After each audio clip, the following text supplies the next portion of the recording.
Et nous sommes de retour au plateau après le journal. Pour la suite de cette émission, nous abordons notre troisième sujet, direction le Mali. L'amusement quitte Bamako, mettant fin à 10 ans de présence. Présente depuis le 1er juillet 2013 au Mali. L'amusement a donc rendu les clés de sa dernière base. C'était à Bamako et la cérémonie a eu lieu ce lundi à présence des autorités maliennes. La mission onusienne quitte donc le Mali à la demande des autorités maliennes. Elle avait jusqu'au 31 décembre pour quitter le pays. Il reste quelques personnels et du matériel à rapatrier. Mais officiellement, la mission met fin à 10 ans de présence au Mali. Je commence par vous, Rodrigue Garrigo. Après 10 ans, l'amunissement est obligé de plier bagages. La dernière base a été quittée ce lundi. Le quartier général de Bamako a été quitté ce lundi. Oui, je crois qu'on s'attendait tous à ça. Et on savait déjà, parce que les positions étaient trop tranchées, la demande a été non négociable et on va parler plutôt de rupture de contrat, de partenariat entre la communauté internationale qui a mis en place cette mission et les autorités ou les autorités actuelles du Mali. Et nous savons également que le Mali aussi a pris ses responsabilités et qui consiste à aller à la reconquête donc de l'intégrité territoriale. Et vu les résultats engrangés, je pense que cette fin de mission, même si on aurait souhaité que ça soit prorogé, si on était dans la mesure de faire un bilan exhaustif qui soit épousé par le peuple malien. Donc on pourrait dire, peut-être il serait encore mieux que l'amunissement reste un peu. Mais vous savez, les circonstances dans lesquelles les différentes positions sont retrouvées vraiment dos à dos et il n'y a plus eu d'alternative de discuter quelques délais que ce soit. Donc le 31 décembre, c'est dans quelques jours. Du coup, on a baissé le drapeau et quand on a descendu les couleurs, ça veut dire que la présence donc de cette mission est terminée. Donc le gros lot va partir. Pour ne pas dire que le gros lot est déjà en train de partir et il va rester du matériel et quelques, je dirais, fonctionnaires de cette mission-là qui vont aussi rester jusqu'au 31 décembre pour plier bagages. Donc c'est la fin d'une période, 10 ans c'est beaucoup, et l'heure doit être normalement au bilan. Et dans le bilan présenté par les autorités maliennes, c'est négatif. C'est la raison pour laquelle d'ailleurs elles ont exigé la fin de cette mission qui hier, malgré les années cumulé en termes de présence sur le sol malien n'a pas permis de tracer un couloir qui permettent donc à l'armée, donc aux forces armées maliennes, les FAMA, d'aller fouler le sol malien dans toutes les zones possibles, etc. Ça n'a pas été possible. Mais lorsqu'on a essayé de mettre en berne la mission, vous avez vu que la chasse aux terroristes a pris une tournure pleine de vivacité. Et aujourd'hui, la pression est sur les terroristes qui multiplient les assauts entre le Burkina et le Mali. Donc je pense qu'il faut tirer les conclusions. Ça doit servir de leçon pour les prochaines missions. Il n'y a pas qu'au Mali que ces missions-là sont pointées du doigt. En RD Congo également, cette mission est pointée du doigt. Là-bas, c'est MINUSCO.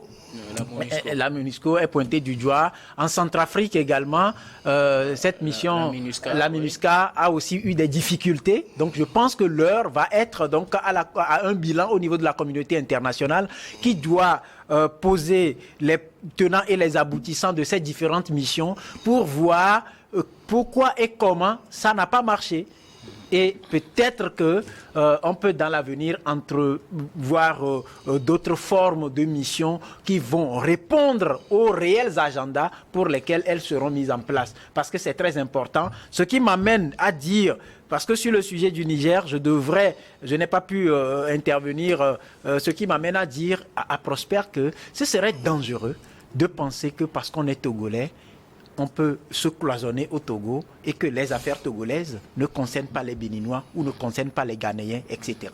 Le choix de vivre dans un espace communautaire, c'est le choix également d'œuvrer à ce que les couacs, les maux, les anomalies qui ne contribuent pas à une cohésion sociale ou à une vie communautaire aisée soient anéanti. Ça voudra dire que ça doit ouvrir la brèche pour que l'organe, c'est pour ça que ce n'est pas la CEDEAO en tant qu'organisation qui pose problème, mais ce sont des chefs d'État actuels qui siègent au sein de cette organisation, certains chefs d'État qui siègent actuellement au sein de cette organisation, qui posent problème, qui ont tendance à même se positionner comme des présidents en exercice de l'instant de l'organisation, alors qu'ils ne sont nullement pas ou qu'ils n'occupent pas cette fonction actuellement.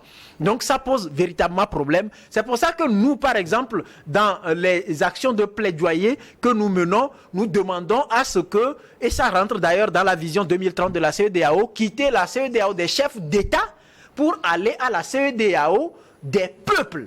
Parce que c'est l'idée qui a sous-tendu la création de la CEDEAO par les pères fondateurs. Ce n'est pas ce qu'on vit actuellement. Donc c'est plutôt dans le communautarisme. Comment? Qui étaient des poutistes. Non, ça aussi c'est une histoire tronquée, falsifiée. Ça aussi c'est une histoire tronquée, falsifiée. Oui, oui. Et donc, clairement aujourd'hui, ce qu'il faut pour comment dirais-je, faciliter cette vie communautaire, il faut que les Béninois se sentent togolais dans la peau de Togolais ou dans la peau de citoyens de la CEDEAO. Parce que quand vous prenez nos passeports, on a bien mis la CEDEAO sur ça. Ça veut dire on était en passe même, ou pas en passe, avec le NEPAD ou d'autres instruments, on devrait faciliter la libre circulation des personnes et des biens. C'était les premiers objectifs. Mais après, l'aspect politique, c'est sur ce point que la CEDEAO faute.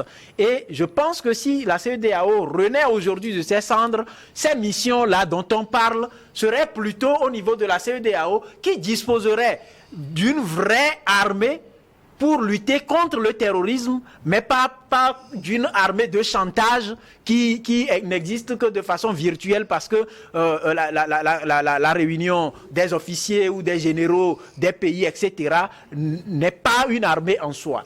Donc, en clair, ce qu'il faut aujourd'hui concrètement, à mon avis, pour pallier, parce que le départ de l'aménagement ne veut pas dire que le problème pour lequel l'aménagement a été initié est fini.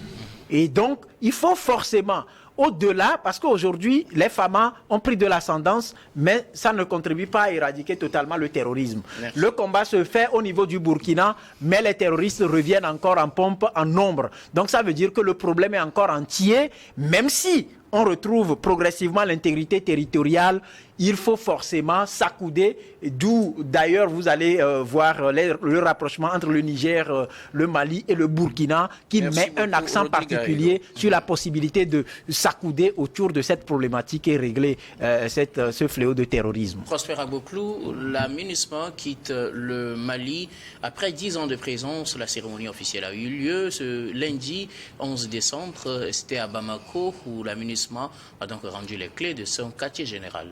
Oui, quand vous allez dans nos fermes, enfin, au niveau de nos villages, souvent, quand on renvoie quelqu'un, on chante Oyi Omagagbo. Oyi Omagagbo, c'est terminé. Je crois que je dis bravo à Assimi Goïta et tout son clan qui, au départ, n'étaient pas crus, mais qui ont poussé jusqu'au bout. Ils avaient un objectif. Ils avaient été aidés justement par certains, même si on parle de la CEDEAO, fait de manière positive, je crois qu'il y a beaucoup de manquements qui sont, et ces chefs d'État parlent au nom de la CEDEAO, parlent au nom de leur pays. Voilà. Et je dis, le Mali a pris une décision parce que Assimi Goïta était au cœur même des problèmes posés par qu'on appelle la MINUSMA, la France et autres. C'est vrai que le mandat de la MINUSMA, ce n'était pas de venir combattre les terroristes, ce n'était pas le mandat qu'on lui avait donné, mais il avait qu'on appelle une posture technique et tactique pour aider les Maliens à pouvoir éradiquer ceci. Mais on a compris que c'était plutôt le sentier battu pour pouvoir élaborer même comme on appelle les contingences terroristes. Et ce qui fait que en 10 ans, au lieu de faire reculer le terrorisme, le Mali a été totalement occupé par ces terroristes-là, parce que facilité par, comme on appelle, la complicité de la N'est-ce pas trop hasardeux? Non, c'est pas hasardeux. Les faits sont là. Que vous tenez à tout bout de champ, parce que la MINUSMA, quelque part aussi, faut reconnaître ce qu'elle a apporté de positif. Non, il y a l'aéroport, oui, on sait que la MINUSMA a contribué à la construction de l'aéroport de Kidal. C'est vrai, mais c'était à son usage. Vous retenez du passage. Oui, mais avec quelques. Parce que c'est aussi l'occasion de faire. Non, ils ont réfectionné quelques bâtiments administratifs au Mali et participé à des formations. Oui, nous sommes d'accord. Ce n'est pas que la MINUSMA, mais sa contribution sur le plan stratégique a été plus négative, nocif pour le Mali. Vous voyez, vous êtes dans votre maison et que quelqu'un vient pour vous aider et que vous commencez par voir que tous les jours, les choses se perdent, les gens meurent. Donc, vous faites le bilan. Vous savez qu'avant lui, il y a un problème pour lequel vous l'avez appelé. Et quand il vient, le problème s'accentue. Tout ce qu'il a fait de positif se rejette complètement décalé. C'est une bonne manière d'analyser comme ça. Oui. On l'a amené pourquoi? Vous gardez quelqu'un dans votre maison parce qu'il y a des voleurs qui viennent pour voler les trucs. Ramenons les choses, vous savez, les débats sont trop intellectuels. Ramenons les choses au bas peuple. Vous êtes dans votre maison. Il y a des choses qui se perdent chaque temps. Vous amenez quelqu'un qui croit vous aider à pouvoir assouplir ce supplice-là. Et vous constatez que de jour en jour, on a même commencé par lever les portes et autres alors qu'il est là. La conclusion, c'est qu'il participe, il est complice de la situation. Est-ce que la MINUSMA a pour une mission de jouer les gardiens au Mali? Je ne pense pas. Bon, il est venu pourquoi? Parce qu'elle était venue dans le cadre de la rébellion. Oui, c'est ce que je dis. Maintenant que la rébellion a pris même de l'ampleur. Ils ont amené, on me dit qu'ils ont des moyens techniques.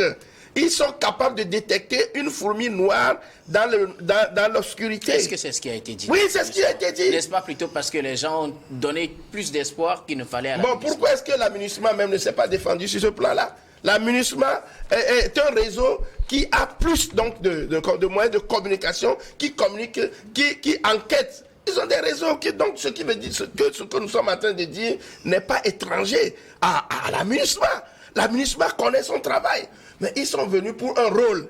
Et ce rôle-là, ils ne l'ont pas assumé. Si aujourd'hui ils doivent rendre la clé, je crois quand même que le Mali se dit, je suis capable de défendre mon territoire. Et regardez, lorsque la prise de Kidal, a été faite, cela est passé sous silence. La MINUSMA était là, le Mali même a pris en charge donc le contrôle de son territoire. Et il a réussi. Donc pour moi aujourd'hui, on est dans une posture où le départ de la MINUSMA est un salut pour la libération de l'Afrique, le néocolonialisme, le néo-impérialisme et le contresens qui a été donné donc à la venue de cet organisme. Aujourd'hui, on comprend bien que nous pouvons nous prendre en charge, le Mali peut se prendre en charge, et voilà, ils partent, il faut qu'on clôt ce débat. Je rappelle que la MINUSMA n'était pas seulement composée de soldats européens. Oui, il y avait les Africains. Oui, même les Burkinabés, les Togolais. Et donc, il faut éviter de parler des néocolonialismes. Le néocolonialisme. Le Togo aussi comme état un néocolonialisme. Non, on leur donne les moyens. C'est des directives qui viennent de là. Credo Tété, la MINUSMA a libéré son quartier général à Bamako ce lundi. Cérémonie officielle pour clore 10 ans de présence au Mali. Oui, 10 ans de présence au Mali, 10 ans d'épreuve également pour la MINUSMA, parce que qu'est-ce que l'État malien aujourd'hui sous Assimi Goïta reproche ou bien reprocherait à la MINUSMA. Donc il faut dire c'est son impuissance. Le point 1, c'est l'impuissance de la MINUSMA à un certain moment à faire face aux djihadistes, aussi bien par une partie de l'opinion que par les dirigeants actuels du Mali. Mais également, il y avait une remarque qui a été faite, une observation, j'allais dire, c'est que la présence de la MINUSMA était devenue quasiment intenable, sinon indésirable pour les militaires qui ont pris le pouvoir, donc pour le clan à M. Assimi Goïta.